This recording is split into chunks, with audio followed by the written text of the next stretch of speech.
These are particles of radioactive fallout.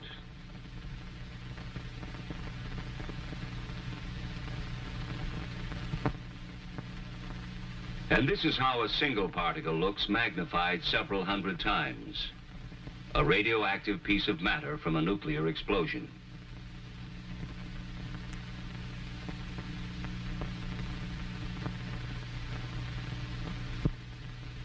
These few particles can't do us any significant harm. But should there be a nuclear attack, many billions of them would fall from the sky and settle to Earth, releasing radiation that could cause sickness or death in the area where they fall.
To begin with, it may be surprising to know that radiation is something we live with every day.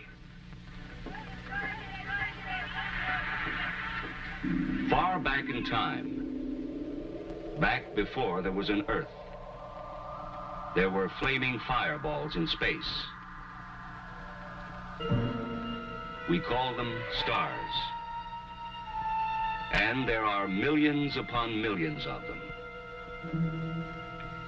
Each star, like our own sun, is a raging nuclear furnace that shoots out showers of particles too tiny to be matter as we conceive it, along with invisible forces that we call radiation.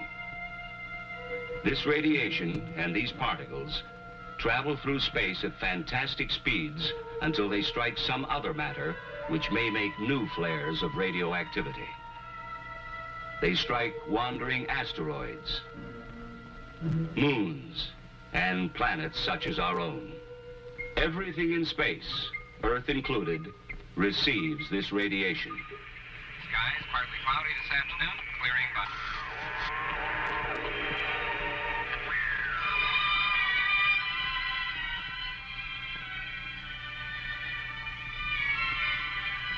Background radiation is all around us in tiny quantities. Nature even planted unstable atoms deep inside the Earth itself. They decay one by one, here and there, in a barrage of inconceivably small and silent explosions. Each explosion is another spark of radiation. All life on Earth has reached its present form in company with radiation from this naturally occurring radioactivity. Extremely thin, with extremely low-level intensity, it has always been with us. It is nothing new.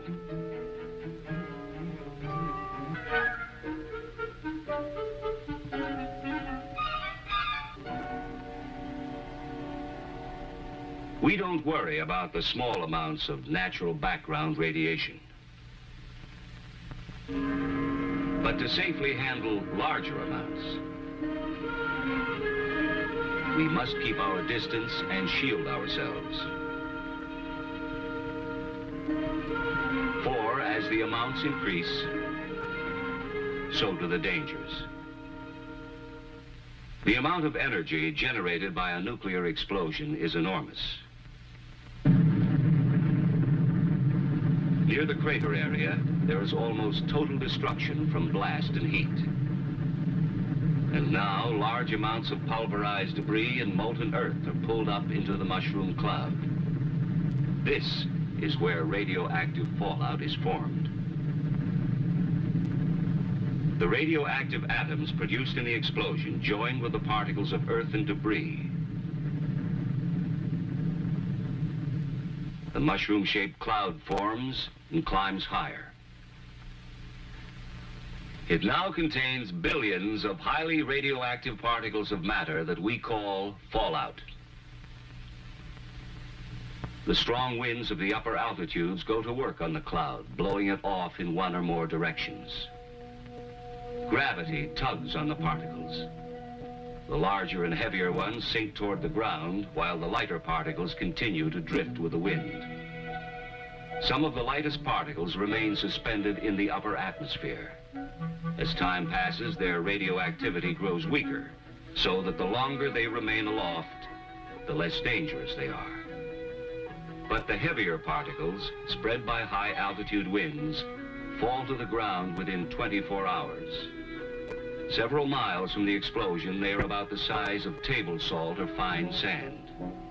These are the most dangerous, because they carry the greatest number of radioactive atoms and so emit the largest amount of nuclear radiation.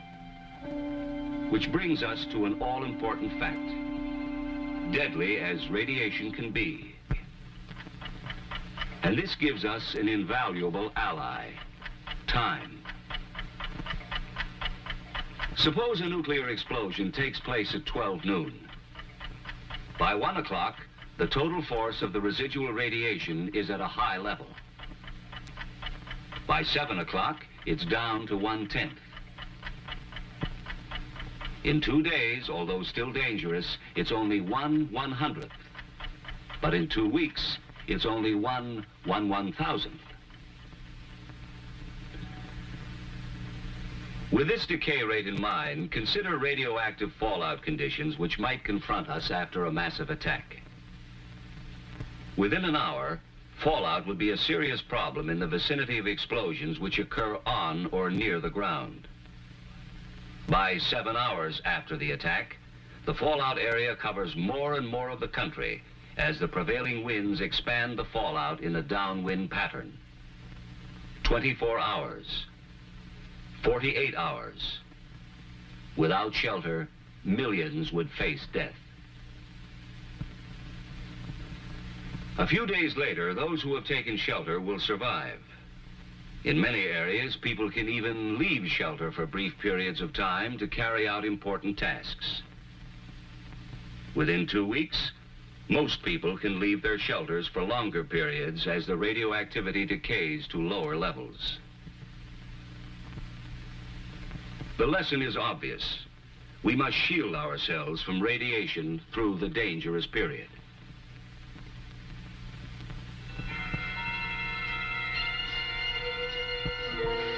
To do this, we need more than time. Fortunately, we have another ally: distance. The greater our distance from the fallout particles, the less radiation we receive. You would receive less radiation in the middle of a tall building than you would receive on the top or bottom floors, because there would be more distance and partitions between you and the source of the radiation, the fallout particles which would cover the roof and the ground around the building. Only an insignificant amount would get inside. And finally, along with decay rate and distance, we have still another and very important ally: mass. When highly radioactive fallout covers our immediate area, we can shield ourselves through the most dangerous period by using the sheer weight of any material.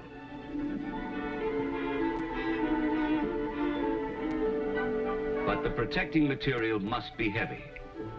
To shield out some 99% of the radiation, you would need about 5.5 feet of wood,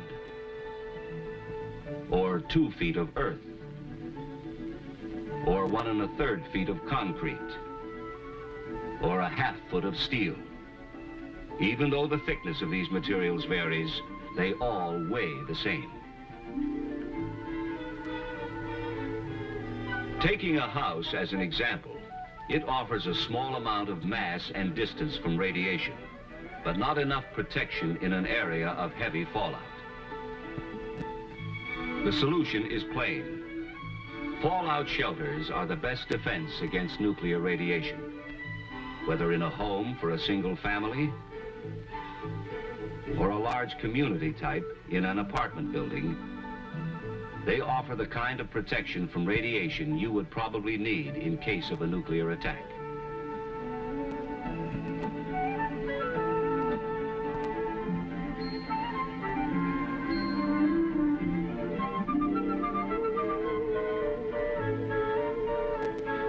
But the best shelter would be worthless unless it was used. Most people find it hard to understand how silent, invisible rays, which cannot even be felt, could be so damaging. Let's see what happens when radiation penetrates the body and attacks the cells. What is a cell, and what happens when it is attacked? It's a simple organism, which reproduces itself by dividing. Our bodies are made up of millions of cells. They're the building blocks of our blood and tissues. Now, powerful radiation strikes, and cells are injured or destroyed. If radiation stops before the accumulated dose is too great, almost all of the damage eventually will be repaired. If radiation continues, there are some cells less able to function at top efficiency. Should the body fall behind in its recovery, severe illness or death could result.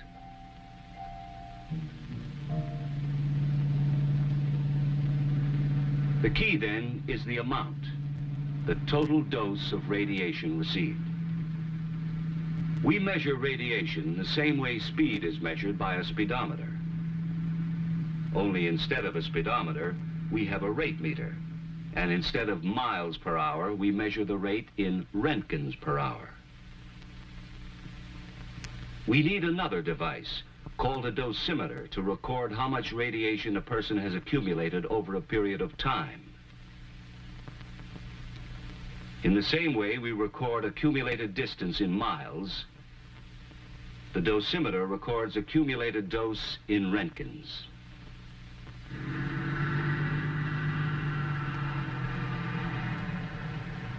With this in mind, let's return to background radiation. In an average lifetime, a person might expect to accumulate about 10 Roentgens from his natural environment. Not enough to affect his health.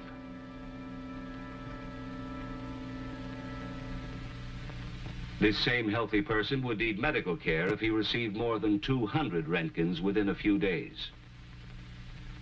300 Roentgens in the same period would cause severe radiation sickness or possibly death.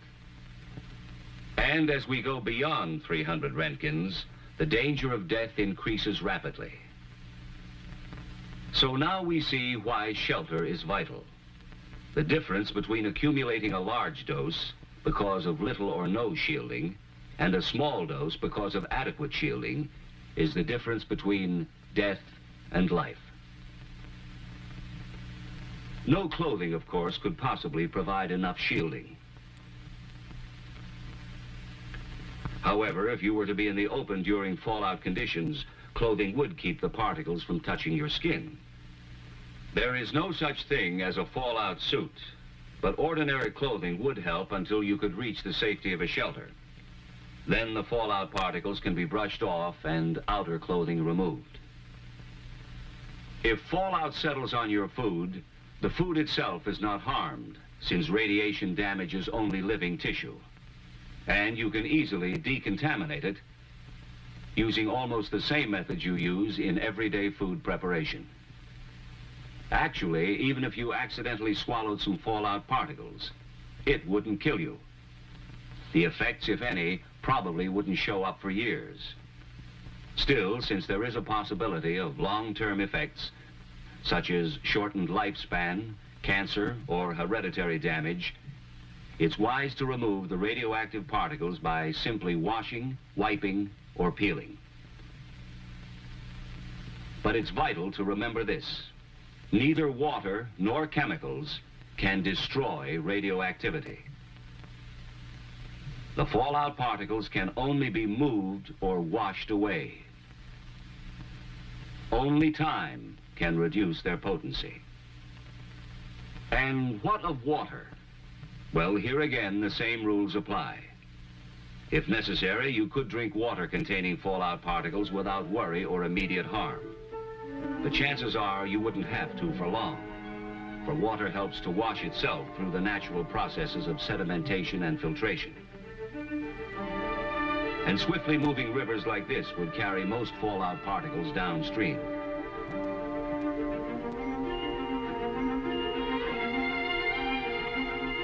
In still waters, most particles would settle quickly to the bottom. Others might remain suspended in the water for a long time, while a small percent of the radioactivity would dissolve.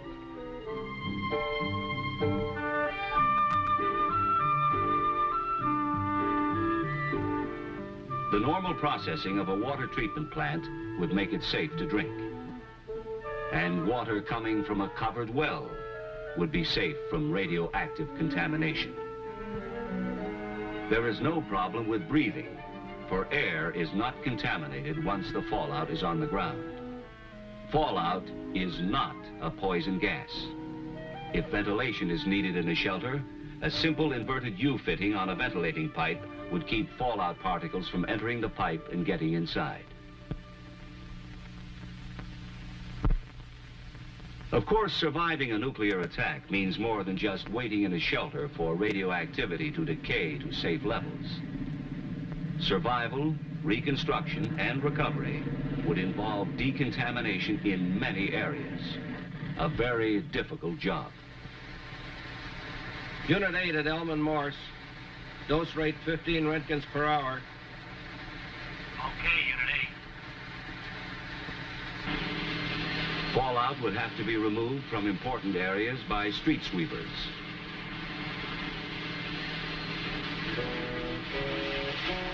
And the remaining particles could be flushed out of the way.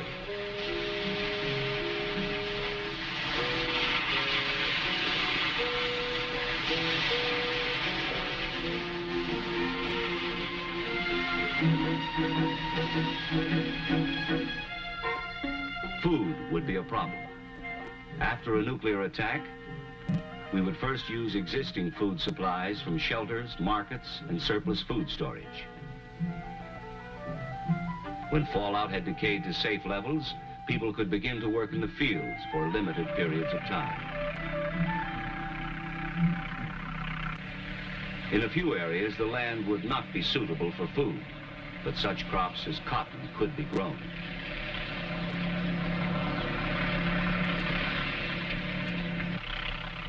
Crops for human consumption would be grown in areas that had received the least fallout.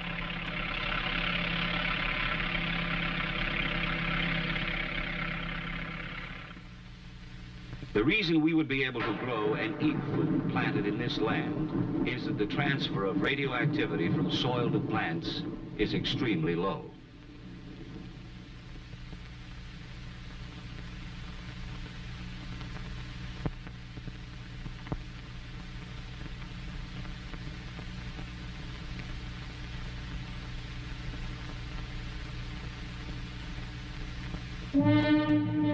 And so, if nuclear attack should ever come, in spite of every effort to avoid it, we must be able to survive and rebuild for the future. But survival can only come through knowledge. The basic facts we must all know are relatively simple. First, there is nothing new about radiation. It has always been with us. What is new is the vast amount we would be exposed to as a result of nuclear explosions. Much of this danger would come to us in the form of fallout.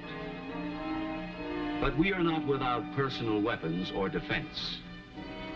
One of these is time. Radiation decays, and so we would not have to take maximum precautions indefinitely. Another defense is distance. Radiating particles 50 feet away, for instance, would not affect us as much as particles a few feet away.